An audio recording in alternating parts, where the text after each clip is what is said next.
Hello dear students, मैं राजकुमार single. हमारा जो टॉपिक चल रहा था बेसिक कॉन्सेप्ट ऑफ अकाउंटिंग, तो आज मैं उसमें कुछ इंपॉर्टेंट डेफिनेशन लाया। तो मैंने आपको लास्ट वीडियो में बताया था कि some special transaction related to goods, कि कई बार बिजनेस में कुछ ऐसे ट्रांजैक्शन होते हैं जो रिलेटेड टू किससे होते हैं, गुड्स से।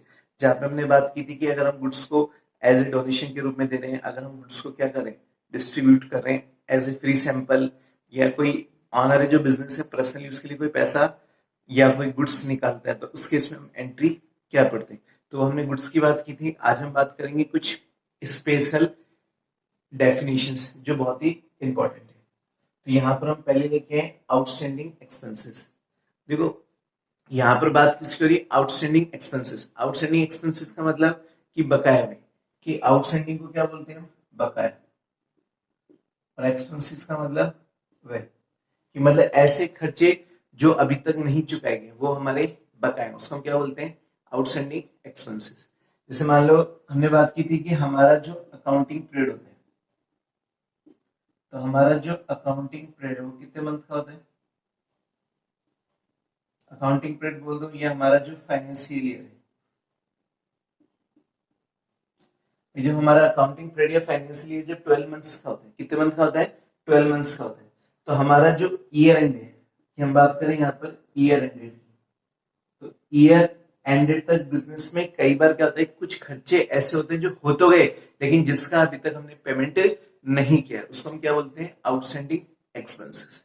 समझ में आ रही है कि कहने का मतलब क्या हो रहा है कि बिजनेस में कुछ एक्सपेंसेस ऐसे हो गए जो कि हमारे फाइनेंशियल ईयर की एंड तक हो तो गए लेकिन उस ईयर के एंड तक हमने उसका पेमेंट नहीं किया है। तो कहने का मतलब वो पेमेंट कब होगा, आने वाले ईयर में होगा, उसको हम क्या बोलते हैं, आउटस्टैंडिंग एक्सपेंसेस। जैसे क्या लिखा है कि these are the expenses which have been incurred during the year। कहने का मतलब ऐसे एक्सपेंसेस जो ड्यूरिंग द ईयर मतलब वर्ष के दौरान इंकर तो हो गए but have been left unpaid on the date of preparation of final accounts. तो उसका मतलब कि जो हम फाइनल अकाउंट्स बना रहे थे, और फाइनल अकाउंट कब बनाएंगे, वर्ष के अंत में। तो जब हम फाइनल अकाउंट बना रहे थे तो उस तारीख तक हमने क्या नहीं किया, उस खर्चों का पेमेंट नहीं किया, उसी को हम क्या बोलते हैं, आउटस्टैंडिंग एक्सपेंसेस। या फिर इन अदर वर्ड्स, दूसरे वर्ड्स में क्या कह सकते हैं कि the benefit of such expenses has been derived the year but the payment of which has not yet been made। In other words का मतलब कि भैया उस खर्चे का जो बेनिफिट है वो तो इस फाइनेंशियल ईयर में एंजॉय करें, लेकिन उसका जो पेमेंट है वो हम इस फाइनेंशियल ईयर में पे नहीं करें, मतलब आने वाले ईयर में पे करेंगे, उसको हम क्या बोलते हैं, आउटस्टैंडिंग एक्सपेंसेस। जैसे एक एग्जांपल देखते हैं,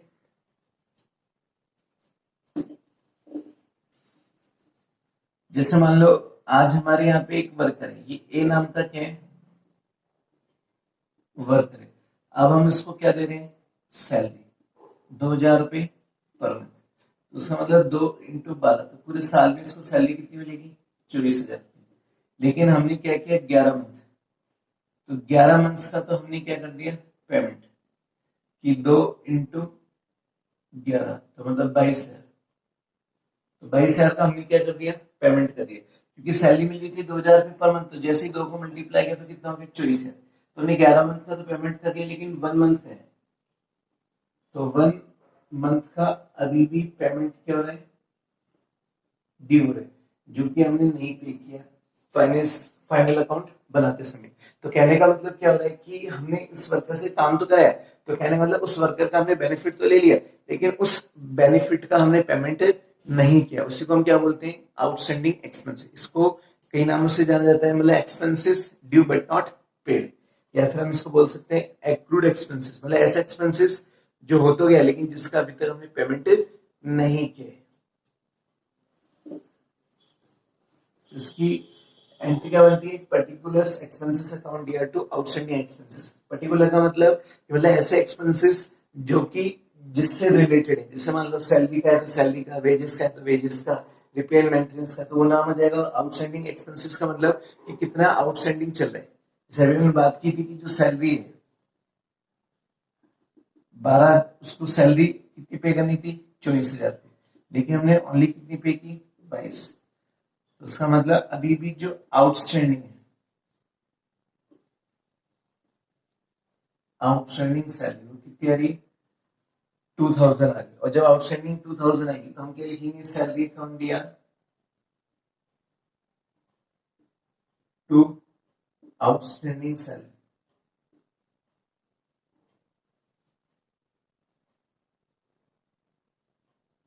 टू 2000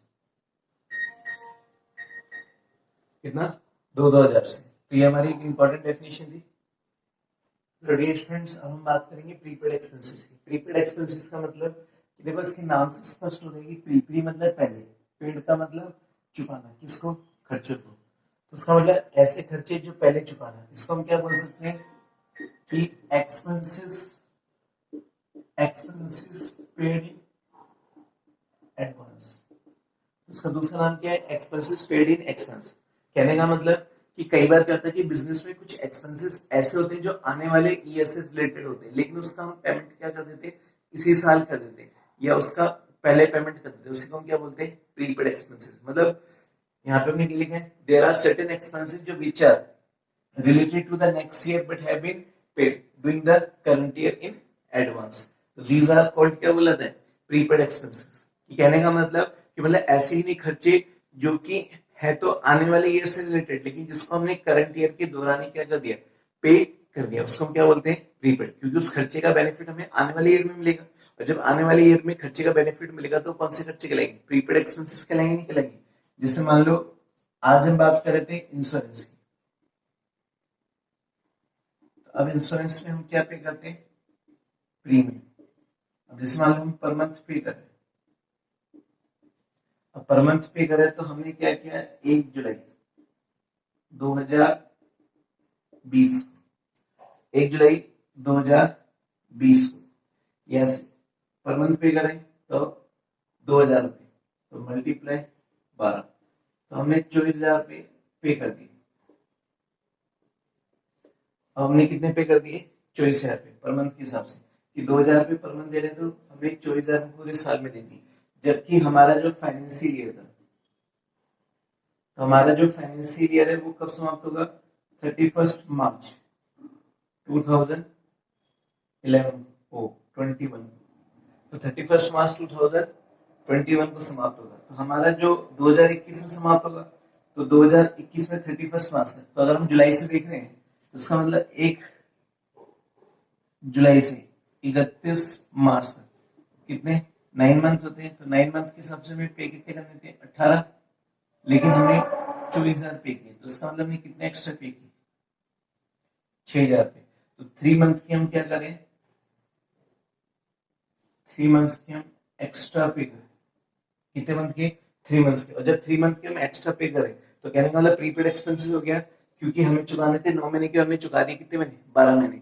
तो कहने का मतलब क्या रहा कि इस 9 महीने के एक्सपेंसेस का बेनिफिट तो हमें इसी साल मिल जाएगा, बाकी के 3 महीने का आने वाले ईयर में मिलेगा, लेकिन उसका पेमेंट हमने पहले ही कर दिया। तो इस तरह के एक्सपेंसेस को हम क्या बोलते हैं, प्रीपेड एक्सपेंसेस, या फिर हम बोल सकते हैं कि एक्सपेंसेस पेड इन एडवांस, या expenses not due but paid in advance. मतलब ऐसे खर्चे जो कि अभी तक ड्यू नहीं हुए, लेकिन उसका हमने पेमेंट पहले ही कर दिया, उसको हम क्या बोलते हैं, प्रीपेड एक्सपेंसेस। और ये जो प्रीपेड एक्सपेंसेस होती है, ये एक तरीके से हमारी क्या बन जाती है, it is assets of business. मतलब एक तरीके से बिजनेस की क्या बन जाती है, असेट्स, जब तक कि हम इस एक्सपेंसेस का बेनिफिट नहीं लेते। आज मान लो हम किसी व्यक्ति को एडवांस पैसा दे रहे हैं, तो हम क्या बोलेंगे, भाई जब तक तू काम नहीं करेगा तब तक हम आप पे क्या चला सकते हैं, ऑर्डर चला सकते हैं। मतलब ये हमारी क्या बन गई, असेट्स बन गई, जब तक कि उस खर्चे का हम प्रॉपरली बेनिफिट नहीं ले लेते। इसको हम क्या बोलते हैं, असेट्स ऑफ बिजनेस। और ये कौन सी असेट्स कहलाती है, हमारी करंट। मैं आपको सिखाऊंगा करंट क्या होती है। तो इसकी एंट्री क्या बनती है, यहाँ पे एंट्री बनती है प्रीपेड एक्सपेंसेस अकाउंट दिया टू एक्सपेंसेस अकाउंट, और यहाँ पे लिखा है being expenses paid in advance, कि मतलब ऐसे खर्चे जो कि हमने एडवांस में पे किए। तो हमने क्या लिखा, प्रीपेड एक्सपेंसेस अकाउंट दिया टू एक्सपेंसेस अकाउंट। ठीक है डियर स्टूडेंट्स, अब हम लिखेंगे एक्रूड इनकम या इनकम रिसीवेबल्स, इनकम रिसीवेबल्स। तो एक्रूड इनकम का मतलब क्या होता है, एक्रूड का मतलब होता है उपार्जित, कि मतलब income due but not receive. कि कई बार क्या होता है कि बिजनेस में कुछ इनकम ऐसी होती है जो हमने कमा तो ली, लेकिन अभी तक हमें क्या नहीं हुई, रिसीव नहीं हुई, मतलब इस फाइनेंशियल ईयर में अभी तक प्राप्त नहीं हुई, उसको हम क्या बोलते हैं, एक्रूड इनकम। जैसे मान लो there are certain incomes such as जैसे interest and securities, commission, rent, etc. are earned during the current year but have not been actually received by the end of the current year. तो कहने का मतलब ऐसी income जो हमने current year में कमा तो ली गई लेकिन करंट ईयर के एंड तक अभी तक हमें रिसीव नहीं हुई, तो उस इनकम को हम क्या बोलते हैं? एक्रूड इनकम बोलते हैं। और it's also known as an income, मतलब ऐसी इनकम जो अन हो गई लेकिन अभी तक रिसीव नहीं हुई है, उसको हम क्या बोल रहे हैं? Accrued income. और ये एक तरीके से बिजनेस की कौन सी एसेट्स मानी जाएगी? करंट एसेट्स मानी जाएगी, क्योंकि आज मान लो अपने पैसा कमा लिया लेकिन अभी तक हमें पैसा प्राप्त नहीं हुआ, तो हमारा राइट्स है ना उस व्यक्ति से पैसा लेना कि भैया हमने मेहनत करके पैसा कमाया, आपने अभी तक हमें पेमेंट नहीं किया है, तो वो इनकम हो तो गई लेकिन रिसीव नहीं हुई। जब तक रिसीव नहीं होगी तब तक हम इसको क्या मानेंगे? एक्रूड इनकम मानेंगे। और एक्रूड इनकम मानेंगे तो बैलेंस शीट में इसको करंट एसेट्स के रूप में दिखाएंगे। फिर आती है इसकी entry, accrued income account D है टू इनकम अकाउंट। तो नरेशन क्या हो जाएगा? बिंग कमीशन ड्यू या बिंग कमीशन रिसीवेबल। कमीशन का मतलब यहाँ पर हम एक्सपेंसेस की बात करें, जैसे हमारा जो एक्सपेंसेस हमारी जो इनकम सारी कि जो हमारी इनकम ड्यू या क्या हो रही? रिसीवेबल हो रही। जैसे मान लो आज ये बिजनेस है, अभी बिजनेस क्या कर रहा है? सेल कर रहा है। अब सेल पे इसको 10% क्या मिलता है? कमीशन। अब इसने क्या किया? 2 लाख रुपए की सेल की। अब 2 लाख का 10% कमीशन होता है कितना? 20,000। अब इसको ओनली कितना मिल रहा है? 10,000 मिल रहा है। अभी भी 10,000 क्या हो रहे हैं? ड्यू हो रहे हैं। तो ये व्यक्ति क्या बोलेगा कि भैया हमारा जो कमीशन ड्यू हुआ था वो तो 20,000 से हुआ था, बट 10,000 ही क्या माने? रिसीव। अभी भी 10,000 हमारे क्या माने जाएंगे? एक्रूड इनकम मानी जाएगी। मतलब हमने इनकम तो 20,000 कमाई, जिसमें से मिली कितनी? 10,000। तो 10,000 अभी भी मिलना बाकी। तो इस इनकम को हम क्या बोलते हैं? एक्रूड इनकम बोलते हैं। कौन सी इनकम? Accrued income. मतलब ऐसी इनकम जो हमने कमा तो ली लेकिन अभी तक प्राप्त नहीं हुई, उसको हम कौन सी लैंग्वेज में बोलेंगे? कि इनकम रिसीवेबल या income due but not receive. कि हमारी इनकम ड्यू तो हो गई लेकिन अभी तक रिसीव नहीं हुई, तो वो कौन सी डेफिनेशन में आती है? Accrued income. स्टूडेंट्स हम बात करेंगे यहाँ पे अर्नड इनकम। अर्नड इनकम का मतलब income receiving advance.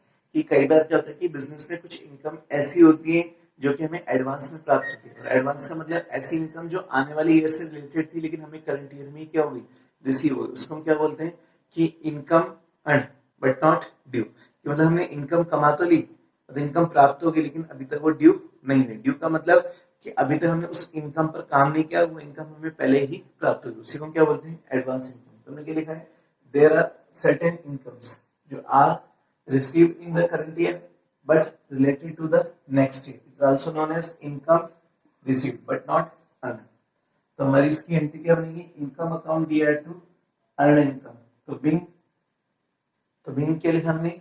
Earned income. या फिर हम क्या लिख सकते हैं? बिंग इनकम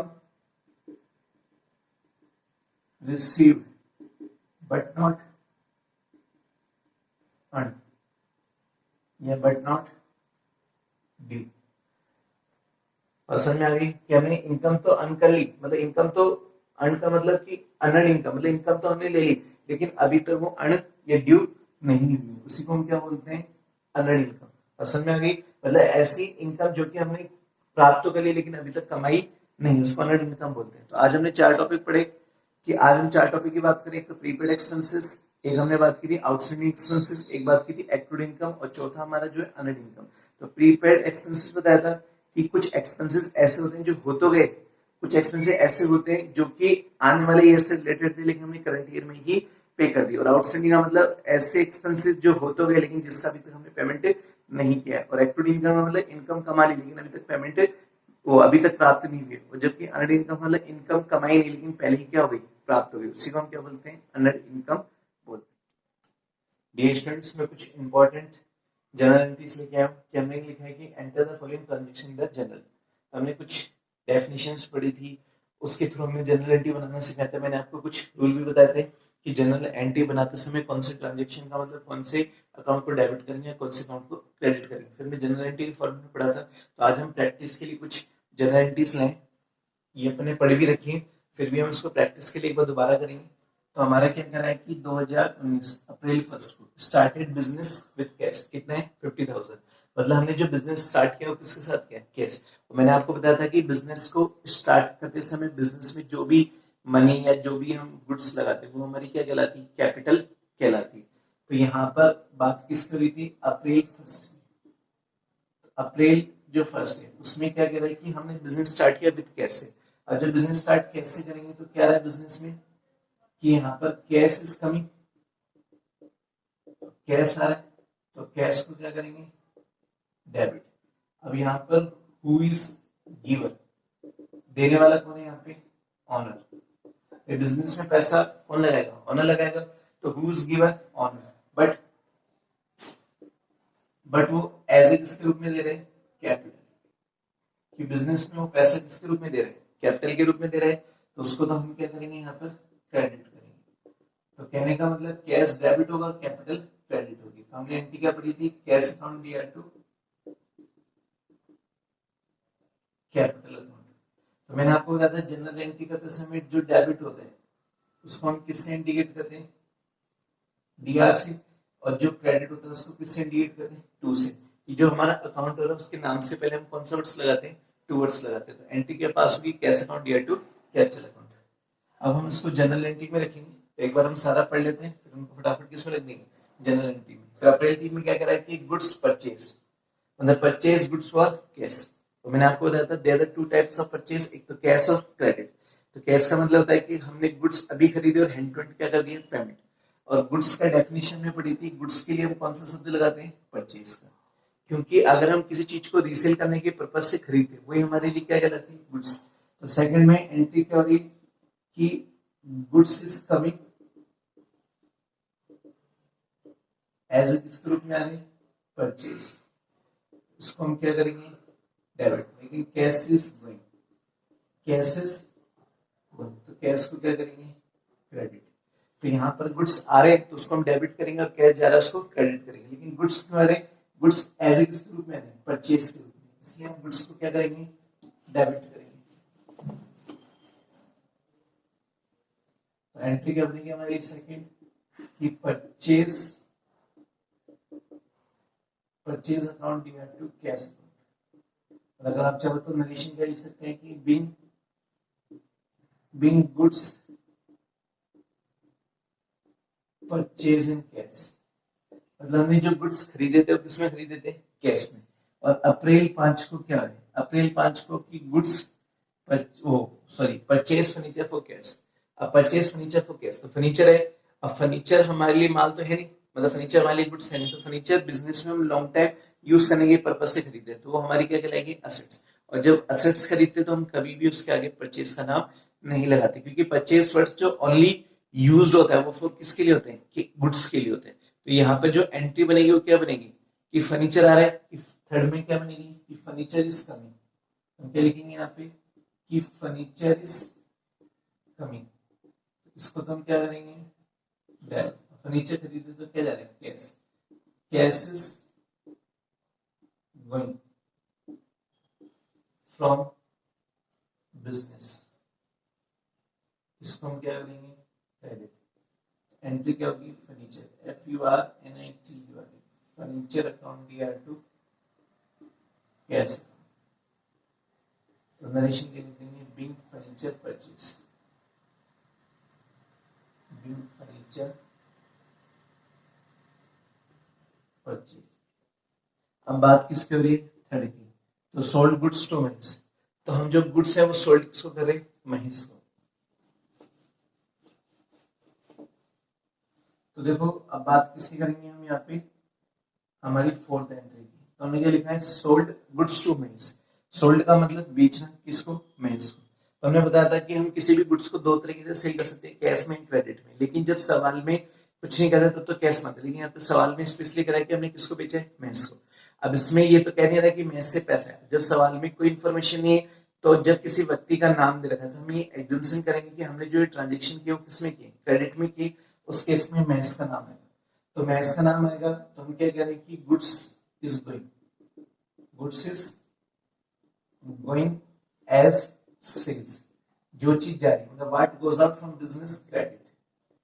अब गुड्स इज गोइंग, अब क्या करा कि हु इज रिसीवर, रिसीवर कौन है यहाँ पे, तो रिसीवर है यहाँ पर मोहन, तो मोहन को यहाँ पर हम क्या करेंगे डेबिट।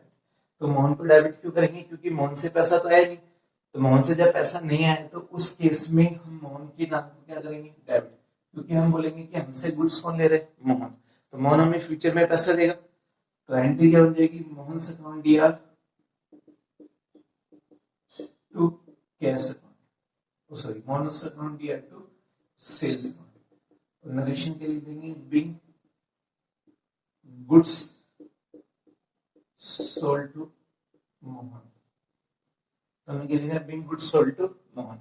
फिर आ रहा है हमारा कैश पेड टू सुभाष, कितना 8000, मतलब हमने सुभाष को 8000 पे की, तो यहाँ पर हम क्या पे करें कैश, और जब कैश पे करेंगे तो बिजनेस से क्या जाएगा कैश जाएगा, तो हम क्या लिख रहे हैं पांचवी एंट्री में कि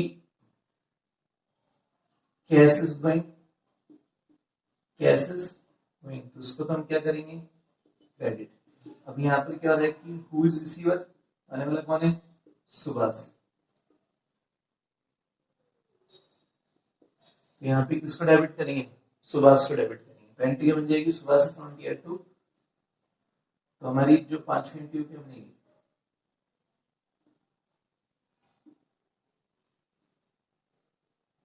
सुभाष अकाउंट डीआर टू, नाम आ रहा है तो Subhash account DR to cash account.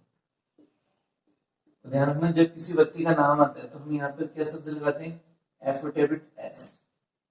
फिर हमारी छठी एंट्री की बात होगी तो रेंट पेड, तो रेंट बिजनेस के लिए खर्चे, रेंट की हो जाएगी rent account DR to cash account. फिर आएगा पेड सैलरी टू गोपाल, एक चीज ध्यान रखना कि हम सैलरी पे करें किसको गोपाल को, वैसे देखा जाए तो इसकी एंट्री क्या बनी चाहिए सातवीं कि who is receiver, who is receiver Gopal, और पे करेंगे तो क्या जाएगा cash is going, cash is going, उसको हम क्या करेंगे क्रेडिट, तो गोपाल को क्या करना चाहिए डेबिट।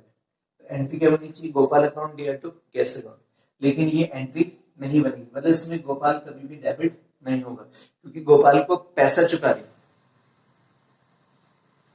लेकिन पैसा क्यों चुका रहे सैलरी के रूप में चुका रहे ना। अगर हम ऐसे लिख देंगे कि Gopal account DR to cash account, तो इसका मतलब हम ये मानेंगे कि गोपाल हमारी पुस्तकों में क्रेडिटर्स था, हम उसको पैसा दे रहे क्योंकि हमने उससे भविष्य फ्यूचर को पास्ट में हमने कोई पैसा वैसे लिया होगा इसलिए हम चुका रहे हैं, लेकिन जबकि हम तो गोपाल को सैलरी चुका रहे हैं, तो कहने का मतलब जब सैलरी बिजनेस का खर्चा है तो उस केस में उस पर्सन का नाम नहीं आएगा बल्कि खर्चे का नाम आएगा, किसका नाम आएगा खर्चे का।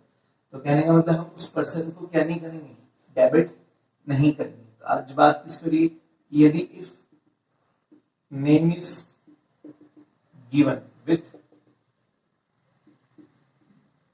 expenses, only expenses word is used, only क्या करेंगे हम expenses word को ही क्या करेंगे यूज करेंगे, तो इसका मतलब एंट्री क्या होगी salary, salary account DR to cash. फिर बात किसकी हो रही है परचेज गुड्स फ्रॉम रवि, तो हमने क्या लिखा है कि परचेज गुड्स फ्रॉम रवि, तो हमने रवि से गुड्स खरीदे, तो अब जब रवि से गुड्स खरीदे तो उसका मतलब अब हमने कैश में तो खरीदे नहीं क्योंकि नाम आ रहा है, जब नाम आ रहा है तो हम एग्जेम्पशन मानते हैं हमने उधार में खरीदे, अब जब उधार में खरीदे तो बिजनेस में गुड्स आ रहा है और देने वाला कौन है रवि, तो हम एंट्री क्या करेंगे परचेज अकाउंट डीआर टू रवीज अकाउंट। अब आप इसको क्या कर सकते हो जनरल एंट्री के फॉर्मेट में पुट कर सकते हो, बहुत इजी है, मैंने आपको बताया भी था कि जनरल एंट्री का फॉर्मेट कैसे बनेगा कि सबसे पहला कॉलम किसका आता है डेट, पर्टिकुलर्स जेलर डेबिट और क्रेडिट, पहला कॉलम किसका आ रहा है डेट, तो फिर हम बात करेंगे इसकी पर्टिकुलर्स, तो जेलर डीआर रुपीज और सीआर रुपीज।